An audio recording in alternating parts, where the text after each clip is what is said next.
अस्सलाम वालेकुम नाज़रीन, आप देख रहे हैं KPN HD और मैं हूँ समीना चौधरी।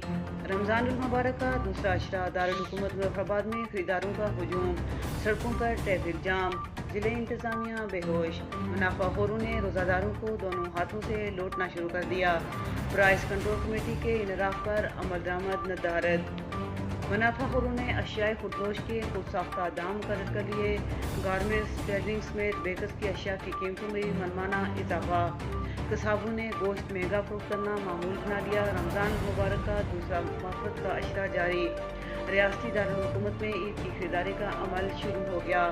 बाजारों, मार्केटों और शॉपिंग मॉल्स में तिल डरने की जगह नहीं, जबकि रोडों पर ट्रैफिक जाम के बाद शहर का निज़ाम ज़िंदगी मकरूज होकर रह गया है।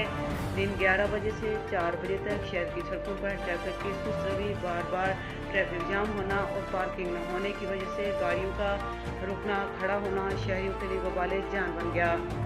इंतज़ामिया की जानिब से जारी ट्रेडिंग गोश्त और खजूर पकौड़े के रेट्स पर कहीं अमल दरामद न हो सका। शहर के मुख्तलिफ इलाकों में सब्जी और फ्रूट के दामों में भी वाज़ेह फ़र्क पाया जाता है, जो प्राइस कंट्रोल कमेटी और ज़िले इंतज़ामिया की नाअहली का सबूत है। मज़ीद अपडेट्स के लिए देखते रहिए KPN HD।